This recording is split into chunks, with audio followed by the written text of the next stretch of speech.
बिस्मिल्लाहिर्रहमानिर्रहीम। मेरे तमाम व्यूअर्स और जहाँ जहाँ मुझे सुनते हैं उन सब की खिदमत में मेरी दिल की अथाह गहराइयों के साथ अस्सलाम वालेकुम। अल्लाह पाक आपको हमेशा खुश रखे। मेरी दुआ है हर किस्म की परेशानियों से आपको, आपकी फैमिली को, आपके बच्चों को और जो शादीशुदा नहीं हैं उनके बहन भाइयों को, उनके वालिदैन को हमेशा सलामत रखे। तो हमारा प्रोग्राम चल रहा था पुराने ठग, जो कि एक हकीकी वाक़या है। इसके ज़िक्र करने से पहले आपसे वही गुजारिश कर रहा हूँ कि प्रोग्राम को सब्सक्राइब कर दीजिएगा, अच्छा लगे तो लाइक कर दीजिएगा, कमेंट्स बॉक्स में ज़रूर लिखें ताकि मेरी हौसला अफजाई हो और मैं आपको इसी तरह अच्छी अच्छी तारीख़ी वाक़यात बताता रहूँ, ना कि झूठ पर मबनी। मेरा मकसद कतई ये नहीं है कि मेरे व्यूज़ बहुत बढ़ जाएं, लेकिन अच्छी चीज़ लोगों तक पहुंच जाए। तो जिक्र चल रहा था कि लाल जी और उसके साथियों को पकड़कर अंग्रेज़ों के हवाले कर दिया। तो इन लोगों को मुख्तलिफ़ जेलों में डाल दिया गया, जहां वो अक्सर बीमार होकर मर गए। बागी ठग रातों रात अपने गांव मुरनई पहुंचने लगे और गांव की पुरानी रौनक लौट आई। ठगों ने मरहटों के इलाकों में पनाह ले ली और इनके कारोबार पहले की तरह चल निकले। इसी दौरान अटावा के हाकिम बदल गए। मुल्क के दूसरे इलाकों को ठगों के जराइम से कोई ख़ास परेशानी नहीं थी और जिन इलाकों पर ईस्ट इंडिया कंपनी की हुक्मरानी थी वहाँ इस सिलसिले में कोई संजीदा नहीं था। राहगीरों का गला घोंटकर मारने की वारदातों पर पहली बार किसी संजीदा कार्रवाई का अहवाल अटावा से 1000 मील दूर मद्रास के नवाब में मिलता है, जहां 1785 में कंपनी के एक नाजिम ने बरतानिया में किसी को ख़त लिखा कि राहगीरों को निहायत बेरहमी से लूटने और कत्ल करने पर कई अफराद पकड़े गए हैं, जिनका ताल्लुक फांसीगर कहलाने वाले कबीले से है। ये लोग राहगीरों के हमसफ़र बनकर उनको बातों में लगा लेते थे, मिठाई खिलाते थे, इनका ख्याल रखते थे, लेकिन मौका मिलते ही इनके गले में रस्सी डालकर वहीं मार डालते थे। किसी बरतानवी दस्तावेज में ये पहला मौका था कि ठगों के लिए लफ्ज़ फांसीगर इस्तेमाल किया गया। यही लफ्ज़ औरंगज़ेब ने सन 1672 में अपने एक फरमान में इस्तेमाल किया था कि जिसमें इसने उन लोगों की सरकूबी का हुक्म दिया था कि उस वक्त ये लोग रस्सी से मिलती जुलती कोई चीज़ इस्तेमाल करते थे, लेकिन इसकी वजह से आसानी से पहचाने और पकड़े जाते थे, क्योंकि वो रस्सी उनके हाथों में या कहीं ना कहीं बंधी होती थी। बाद में ये लोग अपना साफ़ा या कमर में बंधा हुआ कपड़ा इस्तेमाल करने लगे, जिसे रुमाल कहा जाता था। जनूबी हिंद में इक्का दुक्का वारदातें जारी थीं, लेकिन 1799 में जब अंग्रेज़ मैसूर के टीपू सुल्तान से जंग कर रहे थे, शहर बंगलोर के करीब फांसीगरों का एक टोला पकड़ा गया। फिर भी किसी को बड़ी परेशानी नहीं थी।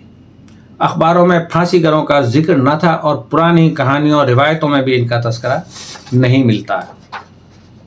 हुक्काम पहली बार 1807 में चौंके और फांसीगरों के बारे में खबरें छपीं।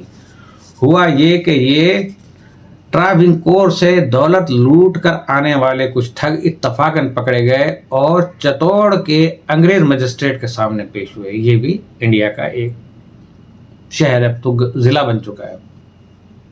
और चित्तौड़ के अंग्रेज मजिस्ट्रेट के सामने पेश हुए। उन्हें कैद खाने में डाल दिया गया, जहां रिहाई की लालच में चंद मुजरिमों ने अपनी ज़बान खोली तो पता चला कि उन्होंने कंपनी के एक अफसर के 5 मुलाजमों को मारकर उसकी दौलत लूटी है।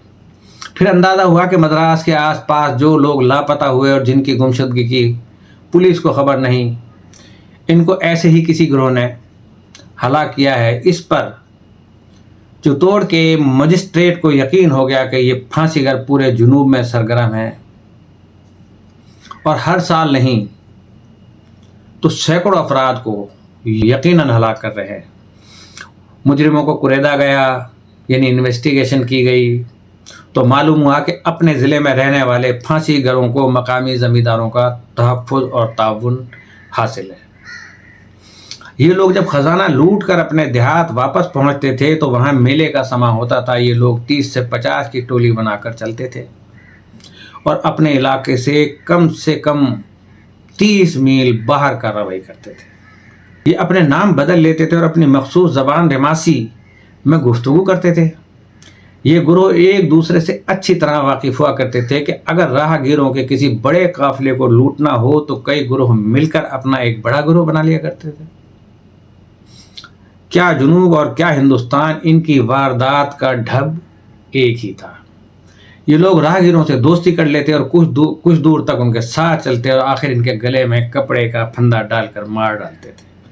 اس کے بعد ان کی لاشوں کے ٹکڑے ٹکڑے کر کے ان کو زمین میں گاڑ دیا کرتے تھے. ان لوگوں کا ایک رواج یہ بھی تھا کہ لاشوں کے ٹکڑے کرنے والے شخص کو لوٹے ہوئے مال کا نسبتاً بڑا حصہ ملتا تھا.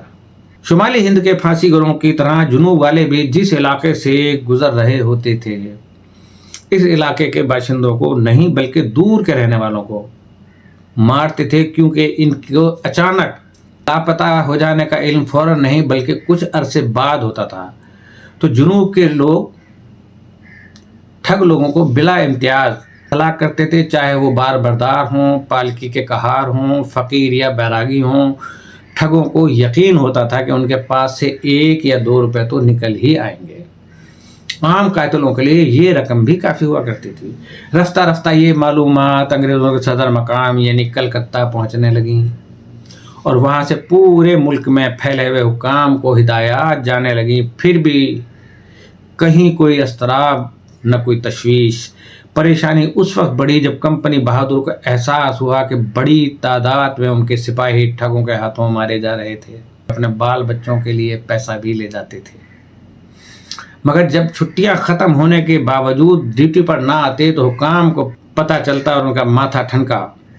چنانچہ اپریل 1810 میں یعنی غلام حسین کی گرفتاری کے 1 مہینے بعد پہلی بار حکام کو تفصیل سے بتایا گیا کہ یہ پھانسی گر کون ہے اور ان کا طریقہ واردات کیا ہے. سپاہیوں کو خبردار کیا گیا کہ وہ راستے میں کسی کی باتوں میں نہ آئیں اور کسی سے دوستی نہ کریں، رات کو اپنے خیموں سے باہر نہ نکلیں اور کسی کے ساتھ کسی ویران علاقے میں نہیں جائیں. اس کے علاوہ انہیں حکم دیا گیا کہ کسی اجنبی سے کھانے پینے کی چیز قبول نہ کریں اور سڑکوں پر منتشر نہ ہوں، اکٹھے چلیں. اس کے علاوہ بینک کے چیک سے ملتا جلتا نظام شروع کیا گیا تاکہ سپاہی نقدی کے بجائے یہ کاغذ لے جائیں اور منزل پر پہنچ کر مقامی حکام سے مل کر اسے بھنا لیں، کیونکہ بینک تو اس وقت تھے نہیں. تو وہ پھر کاغذ کے اوپر ایسا لکھ دیا کرتے تھے جس طرح ہنڈیاں چل رہی ہیں آج کل کہ سگنیچر کر دیے کہ بھئی اتنے پیسے یہاں پہ وصول کر لیں، باقی پیسے وہاں پر دے دیے. کمپنی کے حکام کو اس لعنت کا اندازہ ہو چلا تھا، لیکن ہندوستان کے عام باشندے یہاں تک کہ اخبار اور رسالے اب تک ٹھگوں کو اہمیت نہیں دے رہے تھے. بالآخر مدراس ہی کے ایک اور مجسٹریٹ نے بڑا کام کیا. اس نے پہلے والے مجسٹریٹ کی رپورٹوں کی مدد سے ایک نہایت پر اثر مضمون لکھا، کچھ پھانسی گر کہلائے جانے والے قاتلوں کے بارے میں 1816. یہ مضمون پہلے مدراس میں پھر کلکتے میں چھپا، جہاں قارئین کا پڑھنے والوں کا بڑا حلقہ اخبار پڑھتا تھا. وہاں سے مضمون برطانیہ پہنچا اور مجسٹریٹ کی بات سنی گئی. پھر تو حکام نے اپنے اپنے تجربات لکھنے شروع کر دیے. انہوں نے بتایا کہ ٹھگ مالداروں کو نشانہ بنانے کے لیے طرح طرح کے سامان بھی رچاتے ہیں. ان کے ساتھ گھوڑے، اونٹ اور خیمے ہوتے تاکہ یہ تاجر نظر آئیں. کچھ لوگ فوجی وردی پہنتے گویا اپنی ڈیوٹی پر جا رہے ہیں. کچھ لوگ مسلمان فقیروں کا بھیس بدل لیتے تھے اور بعض سادھو اور سنت کا روپ دھار لیتے تھے. پھانسی گر گرفتار بھی ہو جاتے تو ایک بڑا مسئلہ انہیں سزا دینے کا تھا. انگریزوں کے بنائے ہوئے قانون کے مطابق جرم ثابت ہونے کے لیے ٹھوس شہادتیں درکار ہوتی تھیں، جن کا ملنا بہت مشکل تھا. ایک بار ہگلی عدالت نے چاہا کہ مجرموں کو پکڑنے کے لیے جاسوسوں اور طوائفوں کی خدمات حاصل کی جائیں، مگر جج نے کہا کہ ایسی شہادتیں معتبر نہیں ہو سکتی. مجسٹریٹوں کی رپورٹ کے بارے میں کہا جاتا ہے کہ یہ لوگ مبالغہ رائے سے کام لیتے ہیں. یہاں گورکھپور کے ایک مخبر خدا بخش خان کا ذکر ضروری ہے. वो मुसलसल खबरें लाया करता था।